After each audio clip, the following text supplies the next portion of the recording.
Hey, what's up guys? Today we are making a big pot of delicious curry in the Chili Pepper Madness kitchen, only this is a Japanese style curry. It's different from Thai or Indian or other different types of curry around the world. This one has certain elements that you're gonna love. It's gonna make you wanna make this pot of curry over and over again in your home. So let me show you how to make it. All right guys, Japanese style curry. You're gonna love it right here.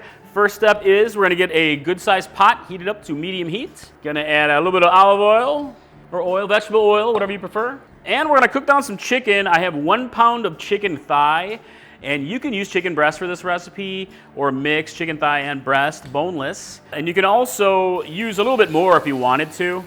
It's lightly seasoned with salt and pepper. And we only need to really cook this down for about 3 to 4 minutes. You don't have to cook it all the way through. Just gonna get a bit of a sear on it, some flavor, because it's gonna cook and simmer in the curry a bit later. All right, I got a bit of color on my chicken here, so I'm gonna go ahead and move it over to a bowl for now, just to hold on to it. And again, it's not cooked all the way through. It's gonna cook later and finish up in the curry and absorb the deliciousness. All right, so next, gonna add a little bit more oil to the pot if you need it. And we're gonna cook down some onion. I have about a medium-sized onion chopped. And I have a good-sized carrot chopped. There's a Japanese style of cutting the carrots into sort of wedges that actually allows you to get like extra searing on them and searing different sides. Definitely something to try, and I have some information on the website for that if you wanna check it out. So I'm just gonna cook this down for about 4 to 5 minutes or so to soften up the vegetables. All right, veg is softening up nicely. So next is our garlic, the gorgeous garlic that I use quite frequently, as you well know. And some ginger. You can use fresh ginger, or today I'm using some ginger paste because I ran out of ginger. And you're gonna cook this down for about 30 seconds or so, until of course the gorgeous garlic blooms. There it is, blooming with ginger. And I have a tablespoon of garam masala. Give it a stir. And we're gonna use 2 tablespoons of curry powder. And there is a special kind of Japanese style curry powder, and that is this S&B Oriental curry powder.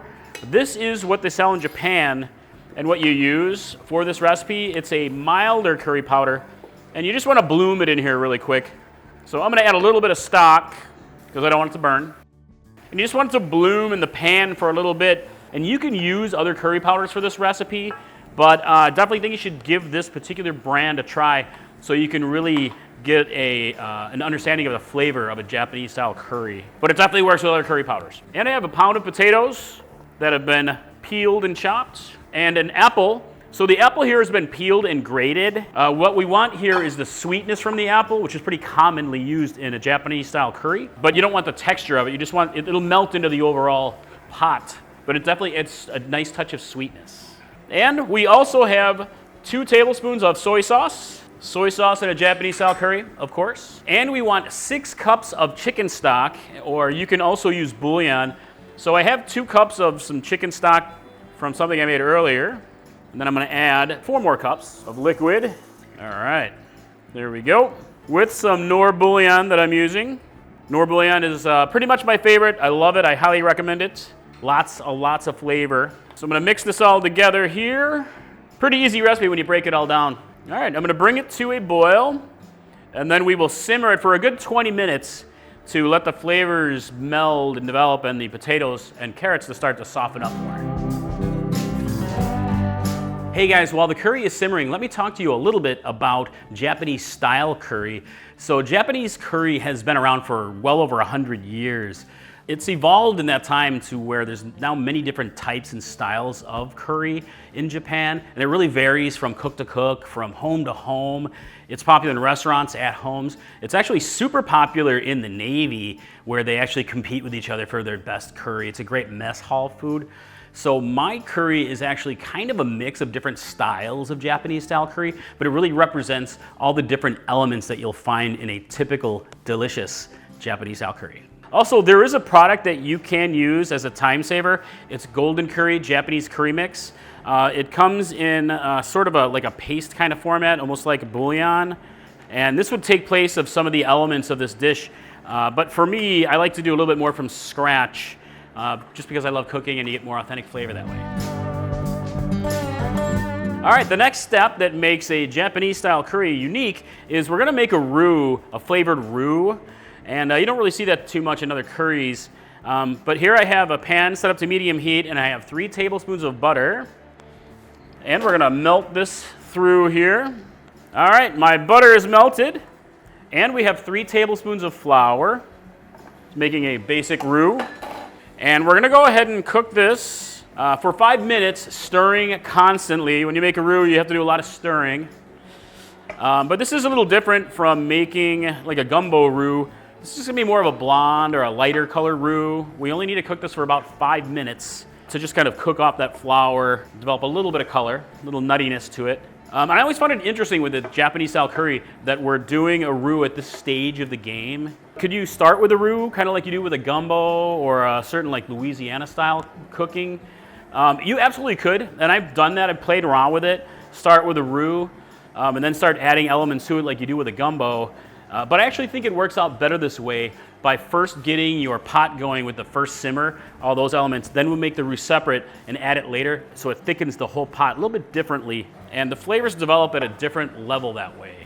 All right, I cooked my roux just a little bit longer than 5 minutes because I wanted a little extra nutty flavor. And in reality, you could go longer if you want to, but 5 minutes is plenty. It's really for the thickening power and flavor. So first we need 1 cup of the simmering liquid from the pot. Give it a stir, turn the heat down a touch. And I'm gonna add 3 tablespoons of our curry powder. Get this stirred in, along with a 1/4 cup of miso. I'm using red miso. You could use white miso, but red miso is really awesome here. Big flavor builder.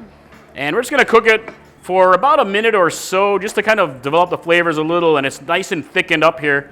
If you need to add a little bit more liquid, you can. I think I'm gonna add a little bit more liquid to it. There we go. Just gonna develop these flavors just for a little. You don't need long, just a minute or so. All right, I'm gonna turn this off the heat. I'm gonna grab my pot back. All right, got the pot back over here. So now I'm just gonna go ahead and add it all together. Pour in your seasoned roux into the pot. Give it a stir.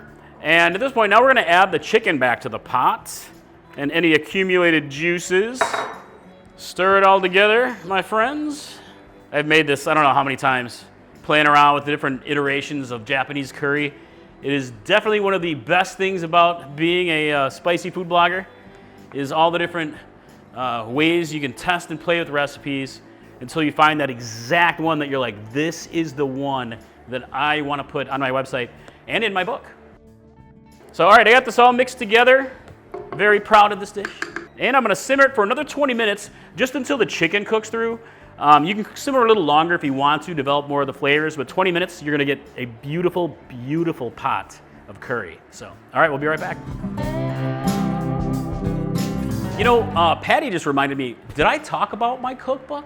I didn't know if you knew, but I have a new cookbook out called Flavor Madness. Seriously, Flavor Madness, lots of big flavor. And this Japanese style curry is in the cookbook. Check it out. I think you will love this.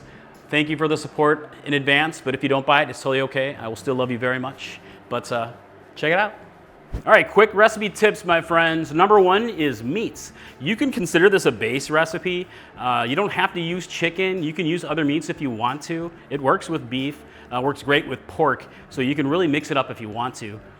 Number 2 is vegetables. So I'm using some sort of typical style vegetables, which doesn't seem like it might be Japanese, but it really is typical in a Japanese curry. But you can add other vegetables if you want to. Something like zucchini, daikon radish, throw in broccoli for all I care. You're making it at home. You guys get to put whatever you want into it, and it'll still be pretty delicious, I think.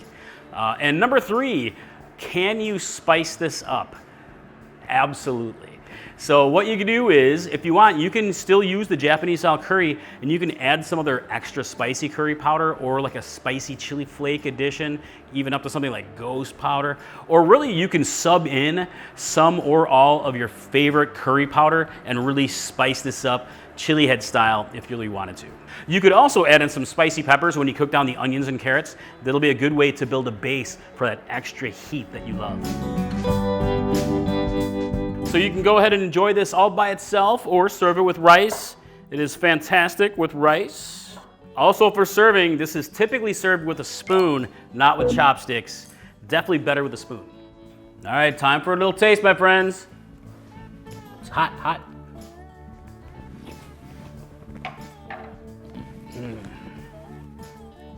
Dude. Massive, massive flavor in this pot. Like, it's ridiculously awesome. You're gonna love the bloom of the curry. It's not too spicy, but you can definitely spice it up. Oh, awesomeness. So that's it, my friends. That is how you make a Japanese style curry my way, chili pepper madness style. I'd love to hear what you think of the recipe in the comments below and how you're gonna change it up to make it your own. I definitely hope you'll check out my cookbook. Thank you. And I definitely hope to see you at the website. There's a lot more waiting for you there at chilipeppermadness.com. Well over 1,000 recipes from spice levels of all kinds, from a little bit of spicy to a lot, all the way up. Something for everybody. So, all right, I'll see you in the kitchen next time. Mike from Chili Pepper Madness. Bye.